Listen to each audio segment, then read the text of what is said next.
Creepypasta. La historia secreta de los gatos. Los cuentos de Saiki.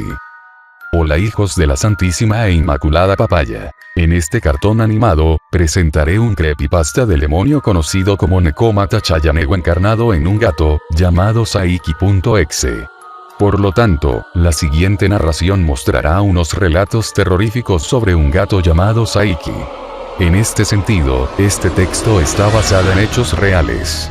Si usted es dueño de un felino o presenta problemas cardíacos, por favor, abstenerse de continuar mirando este material audiovisual. Se recomienda discreción. En primer lugar, debemos contextualizar el lore del demonio en cuestión. El Nekomata, Lit. Gato bifurcado, es una variedad de ikai perteneciente al folclore japonés. Se trata de un gato con habilidades sobrenaturales, una variación del bakeneko, que surge cuando a un gato doméstico se le comienza a bifurcar la cola. A diferencia del bakeneko, el Nekomata imita las acciones de los humanos, parándose en dos patas y caminar erguido gracias al apoyo de su cola bifurcada.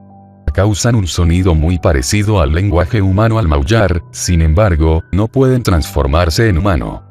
El Nekomata es un gato cambiante vivo, mientras que el bakeneko es un espectro. Para que un Nekomata alcance a ser un bakeneko, debe pasar cierta cantidad de años. Aunque algunos japoneses aseguran que teniendo en cuenta que el gato normal vive hasta 30 años, si se lo cuida en óptimas condiciones, si pasa a los 35 años, ya puede transformarse en un bakeneko a voluntad. En segundo lugar, debemos contextualizar el lore de Saiki Daisuki. Se trata de un gato rubio de ascendencia provinciana de la sierra peruana, particularmente de la región de Junín. Se dice que fue encontrado en una cueva a las orillas de un río. Era un cachorro de gato, parecía tener pocas horas de nacido, pero quizá llevaba ahí años. No había rastros de la madre, pero sí estaba al lado de otro gato, aparentemente su hermana. Cuando el señor Curquiño Valenciaga II de la Casa de Hanover iba en su travesía por los Andes, entró a dicha cueva luego de tomar agua del río Amarillo, quizá contaminada por residuos orinales de animales. Entonces, escuchó una voz femenina a lo lejos que susurraba su nombre. El hombre naturalmente se asustó y pensó que los terrucos habían venido a por él. Por ende, se puso a rezar y a encomendar su alma a Jesucristo. Sin embargo, nadie apareció. Lo siguiente que escuchó fue un tenue maullido agudo proveniente de aquella cueva misteriosa. No veía nada, todo estaba muy oscuro, pero decidió adentrarse algunos metros en la cueva para ver si encontraba a dicho gatito o la fuente de dicho ruido. Inesperadamente sintió que aplastó algo, y en sus pies estaba el pequeño y frágil cuerpo del felino. Curquiño pensó que lo había pisado y ahora el cachorro estaba muerto, puesto que ya no emitía ningún ruido. Empero, cuando algo triste regresaba a la entrada de la cueva, empezó a escuchar maullidos de nuevo. Sintió mucha curiosidad, no estaba asustado, pero había escuchado historias sobre demonios narradas por los pueblerinos, pero él no les creía ya que los tachaba de ignorantes. Enorme fue su impresión cuando mientras caminaba vio como entre sus pies se cruzaban dos pequeños gatitos color naranja. Pensó que eran de alguna camada. Estuvo con ellos un rato mientras pescaba, y al ver que no aparecía su madre, decidió invitarles un poco de pescado y adoptarlos. El señor Curquiño llevó a los gatitos a su casa, en los bosques. Los días transcurrieron con normalidad. El invierno se acercaba y el clima gélido de la serranía peruana marcaba presencia en la deteriorada salud de aquel hombre. Él comenta que aproximadamente una semana después de haber encontrado a dichos gatos, empezó a tener sueños muy extraños. En aquellas frías noches, se le aparecía una presencia misteriosa. Decía que a medianoche una mujer con túnicas nativas aparecía detrás de la ventana que estaba cerca a su cama. Ella estaba de espaldas y lo despertaba mencionando su nombre. Más tarde recordaría que su voz era la misma que aquella que escuchó en la cueva donde encontró a los gatos. Se asustaba en un inicio tras las primeras apariciones de este ente, pues genuinamente pensaba que se trataba de algún grupo delictivo organizado que buscaba extorsionarlo o una agrupación terrorista poco común en aquellos años. Pero, se dio cuenta que no se trataba de ninguna de esas dos amenazas, se trataba de algo mucho más aterrador y desconocido, algo en esencia sobrenatural. Aquel ente femenino sabía su nombre y mucho sobre su vida y seres queridos, pero mayormente se dedicaba a darle instrucciones sobre cómo tratar a los gatos que había encontrado. Le mencionó que al haber recogido dichos gatos, implícitamente había firmado un contrato, una sentencia, todo un orden contextual de asuntos ajenos a su entendimiento, que lo comprometían a entretejer vínculos con seres ajenos a esta dimensión. Ahora estaba comprometido de por vida, mínimo 40 años a que aquellos gatos lleguen a la máxima madurez para que sus verdaderas formas se manifiesten y puedan hacer un ritual de invocación para un ser supremo y desconocido. No mencionó su nombre. También le dijo que como él, en diversas partes del mundo, muchas personas habían entregado sus almas al compromiso de esta tarea encomendada y serían recompensados en la siguiente vida. Muchos gatos estaban destinados a transformarse en criaturas de un poder inimaginable, pero solo serían medios para la llegada de un dios antiguo y olvidado. En relación a esto, el ente le mencionó que en la antigüedad, en la cultura del antiguo Egipto, ya se había intentado desarrollar este ritual, los faraones lo sabían y por eso decretaron a los gatos como sagrados, querían que sus dioses se materialicen y reinen por la eternidad, expandiendo el dominio de sus dinastías e imperio. Sin embargo, fracasaron. Se supone que la llegada sería en las grandes pirámides. Las esfinges eran un reflejo de la forma que ellos imaginaban que cobraría este dios supremo. Pero, se cuenta que el faraón Kefren asesinó a su gato sagrado, pues le tenía miedo a este nuevo dios, lo consideraba una amenaza a los dioses tradicionales, una blasfemia y herejía, pues no podía existir un dios supremo. Keops logró su cometido de perdurar por la eternidad el legado de Egipto. Él lo pretendía representar en relación al poderío del nuevo Dios Supremo, pero con la traición y asesinato cometido por Kefren, todo el trabajo por siglos se echó a perder.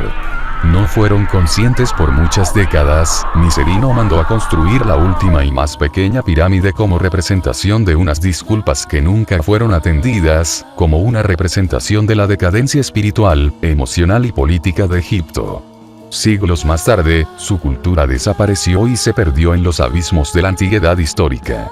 Se sabe que esta deidad suprema intentó manifestarse en el medioevo, lo intentó realizar a través de personas ingenuas pero bondadosas de corazón. Se trataba de mujeres solteronas, comadronas, parteras o mujeres que se dedicaban a ir a la iglesia. Estas últimas eran más difíciles de usar. Estas mujeres por lo general vivían solas, o cuidando a sus padres ancianos, o también atendiendo enfermos. Tenían conocimiento sobre brebajes y medicinas, y en ellas se encomendó la misión de criar gatos, particularmente gatos negros en referencia a las épocas oscuras de la Edad Medieval. Sin embargo, el proyecto no se llevó a cabo pues las tacharon de brujas y la Santa Inquisición las persiguió durante siglos, y con ellas mataban a sus gatos en las hogueras. Continuando con nuestra historia. El señor Curquiño estaba asustado con este nuevo conocimiento, no podía creerlo. La última vez que vio a dicho ente, este decidió manifestarse por completo y enseñó su parte delantera. Solo vio una máscara de gato con cuantiosas joyas incrustadas, mas nunca volvió a saber de este ser. Meses después, su mente se volvía más confusa, sus pensamientos se mezclaban entre sí y desaparecían. Empezó a pensar que sus vivencias fueron pesadillas y que quizá estaba empezando a enloquecer por la soledad. Por otro lado, los gatitos empezaban a crecer, pero lentamente. No los abandonó, pero solo se limitaba a darles restos de su comida, no les cariñaba.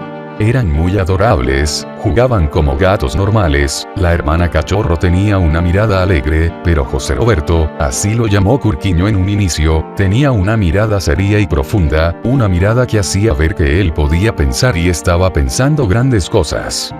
Curquiño se limitaba a observarlo con cautela, aunque más temprano que tarde, decidió que no podía continuar criándolos, pues sabía que tenían un vínculo místico que trascendía su comprensión. Le daba fuertes migrañas y alergias estando con ellos, cosa que antes no sucedía. El señor Curquiño era un hombre gordo y robusto, pero desde que tenía a los gatos se enfermó mucho. Quizás sus defensas bajaron por el miedo y angustia que le generaba sus recuerdos y pesadillas. Un tiempo después, Mr. Curquiño decidió visitar a sus hijas en la ciudad capital de Lima. Las hermanas Curquinas eran la descendencia directa de Curquiño. La hermana mayor era Kurkin, primera de los sagrados pueblos libres. Ahí decidió traspasar, quizá de manera egoísta, su contrato espiritual a sus hijas, particularmente encargado por Kurkin primera. Aquella noche una energía azul se traspasó del cuerpo dormido de Kurkin al cuerpo de Kurkin. Los gatos estaban despiertos y en los ojos de Saiki se reflejaba esa energía invisible a los ojos de los demás. Inesperadamente Saiki rezó en cánticos antiguos. Leau sacré de l'unique etza, propriété eleve les andes démons qui conjurent contre sa lumière, et les vierges pures d'esprit libereron de lectout puissant et sans nom, si la vierge plus age est impure l'elion consumera, son ametil il faut ayer sur terre du dragon, si le chat comet un inceste il doit tuer les vierges. El gato cayó rendido en un profundo sueño y se quedó a vivir con su nueva dueña. La chica, en honor a una serie otaku, apodó al felino como Saiki de Sex. El señor Kurkinyo no tardó en regresar a internarse en las oscuras montañas de la serranía peruana. La vida se volvió tranquila para Kurkinyo, que continuó su vida como médico en Junín. Por otro lado, las hermanas Kurkinas continuaron su vida tranquilamente en el castillo de la Conde Eux. La abuela la vigilaba desde arriba. Kurkin no tardó en ingresar a la Pontificia Universidad Católica, ya que había estudiado con monjas, su vínculo con el catolicismo era muy estrecho, se encargaba de las traducciones en latín y estudió derecho. Tiempo más tarde le siguió la Kurkina menor, que quedaría traumatizada tras sorprender a sus gatos, hablando en lenguas malditas y cometiendo incesto. Nunca sería la misma. Kurkin se enamoró del plebeyo sátiro conocido como Danielus Luminix alias el Mercho, el cual lo introdujo a las nobles artes medievales que practicaban las brujas de antaño, el consumo de mota y otras plantas mágicas que los llevaban a nuevos viajes astrales y conexiones espirituales en poderosos estados de conciencia, que les hizo comprender y ver con su tercer ojo las energías que conjuraban alrededor de sus gatos maldecidos o bendecidos subjetivamente según la óptica de la gente racional. El amor era puro, pero una energía oscura había sido liberada. Las dos condiciones que había profetizado la maldición de Saiki habían sido violadas, a saber, que las Kurkinas no descubrieran su verdadera naturaleza espiritual, que la virginidad se mantenga intacta y que los gatos no cometieran incesto. Ambos hermanos felinos cometieron incesto y fruto de dicha unión nacieron dos cachorros más iguales a ellos. La maldición de Saiki se haría presente meses más tarde. Era el mes noveno al 23º año del segundo milenio después de la crucifixión de Cristo. El clima era extraño, las aves empezaban a aparecer muertas por las pistas y veredas de la ciudad. La casa de Kurkin se había tornado oscura. Todo era muy sombrío. Lo anormal era la repentina aparición de una plaga de cucarachas y el enfriamiento de la temperatura dentro de la casa.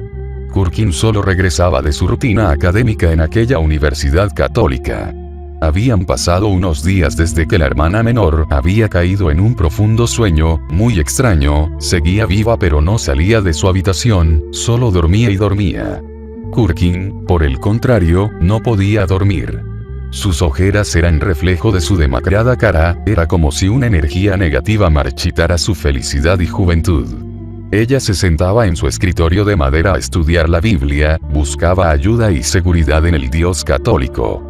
En la tarde de aquel día, San Daniel apareció en la ventana de su habitación, con una capa negra y su cabellera larga que cubría sus orejas. Decidió acompañarla mientras leían la Biblia. Benditos sean sus consagradas manos y su inmaculada bendición, que los altares de los ángeles caídos protejan sus cándidas manos azules. Oh San José, yo nunca me canso de contemplarte con Jesús adormecido en tus brazos. No me atrevo a acercarme cuando Él descansa junto a tu corazón. Abrázale en mi nombre, besa por mí su delicado rostro y pídele que me devuelva ese beso cuando yo exhale mi último suspiro, decía Mercho. Hace semanas no se veía Saiki, hecho que preocupaba y deprimía a Kurkin, que distraía su mente con la exégesis bíblica. Entonces, mientras Daniel miraba unos buenos momos y fumaba marihuana escuchando trap católico en portugués, se dio un evento inusual, un eclipse inundó con oscuridad la ciudad. La casa de Kurkin quedó inmersa en las tinieblas. Algo terrible estaría por acontecer. No tardaron en darse cuenta que la bella cabellera de Sancho Daniel empezó a deteriorarse, tornándose blanca y lentamente perdiendo cabello a cabello. El puchito se apagó. Entonces se escuchó un grito proveniente de alguna habitación de la casa. Kurkin, alegre y entusiasta, creyó falsamente que su hermana había despertado y la llamaba para abrazarle y rendir pleitesía a Jesucristo. Grave error. Al parecer, los sonidos y formas que adoptaba la realidad metafísicamente dada se manifestaba de distintas maneras para los sujetos corpóreos operatorios. Los Dasein, los seres ahí presente, San Daniel y San Kurka veían cosas distintas. El Santo Espíritu los había abandonado. Que Dios se apiade de sus misericordiosas almas y en su luz confíen por la eternidad, rezaba Kurkiño a miles de kilómetros. La casa parecía otra, una mansión de habitaciones oscuras y malolientes. Kurkin lo veía todo daltónicamente, el café negro y los huevos blancos. Su corazón se aceleraba pues escuchaba que su sagrada hermana la llamaba, le pedía agua bendita. Mientras que Sancho Daniel escuchaba gritos desgarradores y fuertes golpes que prevenían de aquellas malditas habitaciones. Las formas geométricas iban variando de grado y proporción, ya no existía algo más allá, algo afuera de la casa, todo estaba ahí, el infierno era uno y propio consustancial al espíritu del hogar roto. Las paredes chorreaban sangre y ambos sujetos aparecían en vestidos blancos y negros, los amantes parecían dos gemelas sirvientes del mal. Sancho perseguía a Kurkin, ella creía que avanzaba linealmente pero Sancho estaba subiendo las escaleras detrás de ella, se le agotaba el aire y de forma claustrofóbica sentía que las paredes lo iban a devorar y triturar. Entonces llegaron al abismo del mal, donde ni una gota de luz y bondad podría manifestarse. La habitación azul estaba ahí, Kurkin entró rápido pues su hermanita la invitaba a pasar. Todo había sido una pesadilla. Ya nada cobraba sentido, ella le preguntaba si estaba bien y le ofrecía agua, había estado inmersa en un eterno sueño, pero al fin Kurkin había recuperado a su hermana. El pequeño Saiki estaba ahí sobre ella amasando su abdomen tiernamente y ronroneando Grñam. Ambas hermanas, llorando, se dieron un abrazo junto con el bendito Saiki, una energía blanca y luminosa salió de ellas y opacó la oscuridad reinante, dejando aparentemente al testigo. Los espectros no querían liberar a las inocentes y pagó pato el amante. Quizá todo lo que había visto Kurkin no era real, quizá nada pasó, nunca lo sabremos. Pero lo cierto es que Daniel vio otra cosa muy distinta y perturbadora que lo atormentaría el resto de sus días. Al llegar a la puerta de la habitación azul, un olor nauseabundo a putrefacción inundaba su nariz. Veía manchas secas de sangre en el suelo.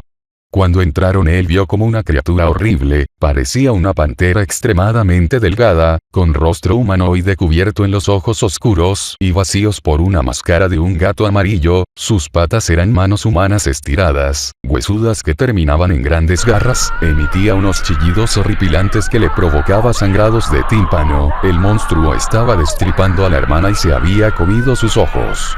Daniel quería huir pero Kurkin no lo veía, no veía la amenaza y se abalanzó con una sonrisa para abrazar a su hermana. Daniel intentó detenerla pero aquella criatura la decapitó y toda la sangre cayó en su cara, manchándola.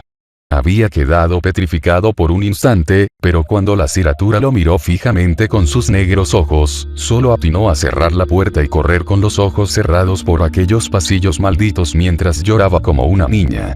Sintió como si se hubiera lanzado por unas escaleras, sentía que se había fracturado todos los huesos, pero aún podía caminar, vio como aquella criatura lo había seguido y estaba cazándolo, lo miraba atento desde el piso superior y tan solo deseando morir rápido, se lanzó por una ventana opaca que vio, sintió que todos los cristales se incrustaban en su piel, el dolor era inenarrable, cayó a un vacío eterno, o al menos eso pensó, cuando vio una luz que inundó nuevamente sus entreabiertos ojos. Entonces escuchó voces y él estaba en la nada, volvió a abrir los ojos y despertó enatado en una habitación blanca llena de almohadas y una botella de agua con letras chinas. Escuchaba voces en su cabeza, pero esas voces eran la de enfermeras de una clínica psiquiátrica china. Él estaba en China, encerrado en un hospital psiquiátrico, cuando una mujer china entró, no la entendía en lo absoluto, pero con todas sus fuerzas intentó escapar, cuando a lo lejos vio a un señor grande, que le recordaba al señor Kurkiño, con un gato que parecía Saiki a sus espaldas. Daniel gritaba con todas sus esfuerzas, advirtiendo del peligro mientras unos hombres chinos grandes lo sostenían y le clavaban una aguja en el cuello. Cayó tirado y entonces el señor Curquiño empezó a aplastar con fuerza a aquel cachorro que encontró en la cueva. Fin. Hasta la próxima.